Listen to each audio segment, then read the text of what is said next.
नमस्कार दोस्तों। एक बार माता पार्वती यानी कैलाश पर्वत पर घूम रही थी, तभी उसे पृथ्वी लोक पर तीन सहेलियां एक साथ घूमती हुई नजर आती है। तीनों सहेलियां में देखती है माता पार्वती की दो सहेलियां यानी विधवा हो चुकी है और एक सहेलियां सुहागन है। यह सब देखकर माता पार्वती के मन में तीन प्रश्न उठने लगे। वो जैसे ही भोले शंकर के पास जाती है तो कहती है, हे स्वामी, मैंने आज यानी कैलाश पर्वत पर घूम रही थी, तभी मुझे पृथ्वी लोक पर एक ऐसा दृश्य देखा जिसे देखकर मेरे मन में तीन प्रश्न उठ रहे हैं। यह सब बात सुनकर भोले शंकर कहते हैं कि हे गौड़ा पार्वती, तुम्हारे मन में तीन जो प्रश्न हैं तुम पूछ सकती हो, मैं उसे बताने का प्रयास करूंगा। इतने में माता पार्वती कहती है कि अगर आप इन तीनों प्रश्नों का उत्तर बता देते हैं तो मेरे मन में शांति मिल जाएगा। दोस्तों, उसके बाद माता पार्वती कहती है कि मेरा पहला प्रश्न है कि कौन सी औरत जवानी में ही विधवा हो जाती है, और दूसरा प्रश्न है कि कौन सी औरत के भाग्य में सुख नहीं लिखा होता है, और तीसरा प्रश्न है कौन सा ऐसा चीज़ है जो स्त्री अपने पति को मरते दम तक देना नहीं चाहती है। अगर आप इन तीनों प्रश्नों का कृपया कर उत्तर हमें बता देते हैं तो जो हमारे मन में जिज्ञासा चल रहा है वो शायद शांत हो जाए। यह सब बात सुनते ही भोले शंकर बोलते हैं, हे गौड़ा पार्वती, मैं इन तीनों प्रश्नों का उत्तर एक कहानी के माध्यम से सुनाना चाहूँगा, पर तुम्हें इस कहानी को पूरा सुनना होगा। अगर कोई भी मनुष्य इस कहानी को पूरा सुनता है तो अपने ज़िंदगी में बहुत उन्नति करेगा। और दोस्तों, आप लोगों से हाथ जोड़कर गुजारिश है कि कोई भी कहानी पूरा सुने, क्योंकि कोई भी ज्ञान आधा अधूरा 20 के समान होता है, इसलिए कहानी को पूरा सुने। चलिए दोस्तों, कहानी को शुरू करते हैं। इतने में भोले शंकर कहते हैं कि तुम्हारा प्रश्नों का उत्तर इस कहानी में मिलेगा, इसलिए तुम ध्यान से सुनना। माता पार्वती कहती है, ठीक है, आप कहानी सुनाइए। उसके बाद भोले शंकर कहते हैं, एक गांव था जिसमें एक राजा रहा करता था। राजा के बहुत सारे मंत्री थे और उसका एक नौकर था। नौकर दोस्तों अपने पत्नी के बारे में यानी उस राज दरबार में जिक्र करने लगा कि मेरी पत्नी सतीव्रता है, यानी सतीव्रता का इतना वो जिक्र करने लगा जिससे कि पूरे राज दरबार में यह बात फैल गई। मंत्री को भी यह बात पता चल गया और राजा को भी यह बात पता चल गई। इतने में एक दिन मंत्री बोलता है कि हे नौकर, तुम्हारा पत्नी बहुत सतीव्रता है, क्या तुम उस पर इतना विश्वास करते हो? इतने में वो नौकर कहता है कि पूरे जवार में मेरी पत्नी का जिक्र हो रहा है, मेरी पत्नी सतीव्रता है। मंत्री बोलने लगा नौकर से कि तुम्हारे पत्नी का सतीव्रता का जिक्र पूरे राज्य में चल रहा है, अगर मैं तुम्हारे पत्नी को सतीव्रता में फेल कर दूं तो तुम मुझे क्या दोगे? इतने में नौकर कहता है कि तुम मुझे फांसी पर चढ़ा देना। फिर नौकर बोलता है कि अगर तुम मेरे पत्नी के सतीव्रता में फेल नहीं कर पाओ तो तुम मुझे क्या दोगे? इतने में मंत्री कहते हैं कि तुम भी मुझे फांसी पर चढ़ा देना। यह सब बात दोस्तों राजा सुन रहे थे और राजा कहते हैं कि तुम दोनों का निर्णय हो गया। अगर नौकर की पत्नी के तुम सतीव्रता में अगर फेल कर दिए तो नौकर को फांसी पर चढ़ा दिया जाएगा, अगर तुम खुद फेल हुए मंत्री तो तुम्हें फांसी पर चढ़ा दिया जाएगा। यह बात नौकर और मंत्री को स्वीकार हो गया और अगले दिन मंत्री यानी उस सतीव्रता स्त्री के घर जाता है। दोस्तों, वहाँ पर पता करता है तो बहुत सारे लोग कहते हैं कि वो स्त्री सतीव्रता है, वो किसी के हाथ नहीं आने वाली है और किसी के बहकावे में नहीं आने वाली है।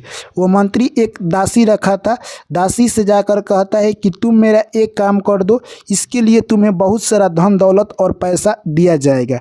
वो दासी बोलती है कि क्या करना है?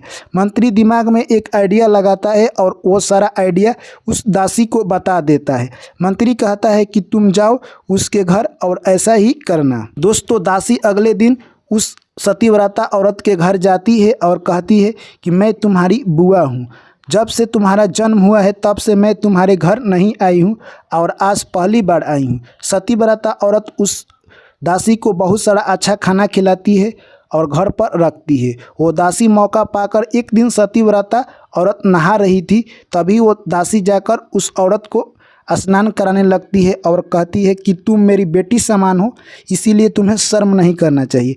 दोस्तों, वो मौका पाकर उसके आंख में पानी फेंक देती है और उसके गुप्त अंग पर जो निशान था वो देख लेती है और वहाँ से फिर जाकर घर में बैठ जाती है। वो सतीव्रता स्त्री नहाकर खाना बनाने लगती है। इतने समय में यानी उसके विवाह में उसके पति द्वारा एक कंगन दिया गया था, वो चुराकर वहाँ से निकल जाती है और आकर मंत्री को दे देती है।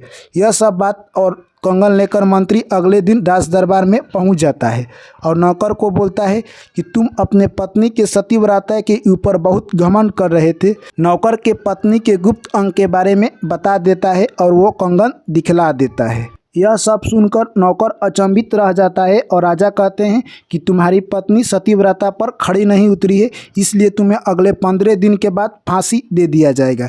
दोस्तों, वो नौकर काफ़ी नाराज था। इतने में राजा पूछते हैं कि तुम्हारा आखिरी इच्छा क्या है। नौकर बोलता है कि मैं अपने पत्नी से मिलना चाहता हूँ। नौकर अपने पत्नी से मिलने के लिए जाता है और यही सब बात पूछता है। उसकी पत्नी कहती है कि ये सब बात सरासर गलत है और मंत्री एक दासी को मेरे पास भेजते हैं और मौका पाते ही वो मेरा गुप्त अंग पर निशान देख लेती है और जो आप कंगन दिए हैं वो चुरा कर लेकर चली जाती है। पर दोस्तों, इस बात पर उसका पति विश्वास नहीं करता है, यानी नौकर ने विश्वास नहीं किया और वहाँ से फिर राज दरबार में चला जाता है। दोस्तों, वो औरत भगवान को याद करने लगती है। औरत कहने लगती है कि यह मेरा सही समय आया है सतीव्रत जांचने का और भगवान से कृपया मांगती है। भगवान उस पर दोस्तों खुश होते हैं और उसके दिमाग में एक आइडिया आता है और वो नृत्यांगना का रूप धारण करती है और राजा के राज दरबार में जाकर परमिशन लेती है कि हे राजन, क्या मैं आपके राज दरबार में नृत्य दिखा सकती हूँ। राजा कहते हैं क्यों नहीं। पहले के राजा बहुत सारे नृत्य के शौकीन रखते थे। राजा बोलते हैं ठीक है, तुम कल आकर नृत्य दिखा सकती हो। अगले दिन राजा के राज दरबार में मंत्री सिपाही बहुत सारे राजाएँ आते हैं और यह नृत्य देखने के लिए उत्साहित थे। वो नृत्यांगना इतना अच्छी नृत्य करती कि अपने मन को सभी लोगों को मोह लेती है, यानी राजा को उस नृत्यांगना का नृत्य बहुत अच्छा लगता है। दोस्तों, सतीव्रता स्त्री ही नृत्यांगना बनी थी।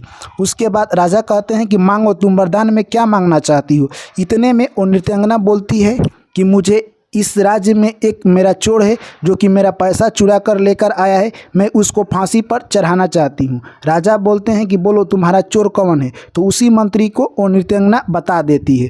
दोस्तों, उसके बाद वो मंत्री कहता है कि मैं इस औरत को चिंता भी नहीं हूँ और ये मुझ पर गलत इल्ज़ाम लगा रही है। इतने में वो नृत्यांगना बोलती है कि जब तुम मुझे चिंते भी नहीं हो तो मेरे गुप्त अंग पर निशान के बारे में तुम्हें कैसे पता चला, और दूसरा तुम मेरे कंगन चुराकर यहाँ पर लेकर कैसे आए। अपने ही जाल में मंत्री फंस जाता है। उसके बाद वो औरत कहती है कि इसका मेरे पास एक और सबूत है। इसकी एक दासी है जो मेरे घर जाती है और बुआ बनने का नाटक करती है और मौका पाते ही मेरे गुप्त अंग का निशान देख लेती है और कंगन लेकर इसको लाकर दे देती है। उसके बाद राजा उस दासी को बुलाते हैं और वो बात पूछते हैं।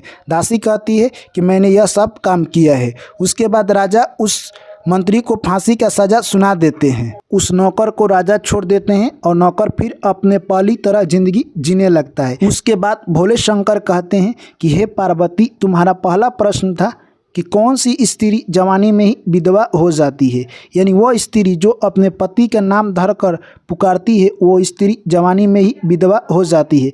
इसलिए कोई भी स्त्री अपने पति का नाम धरकर ना पुकारे, यानी उसे स्वामी कहकर बुलाए। आजकल के मॉडर्न युग में हर पत्नी अपने पति को नाम धरकर ही बुलाती है, इसीलिए वह जवानी में ही विधवा हो जाती है।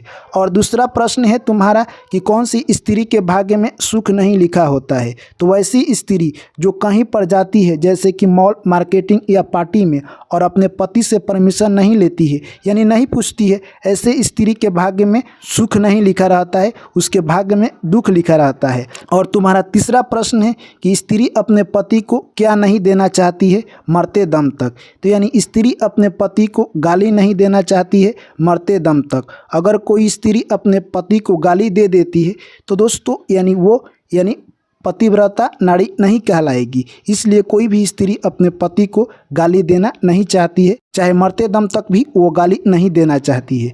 इसीलिए कोई भी स्त्री अपने पति को गाली ना दे, यही पतिव्रता का धर्म है।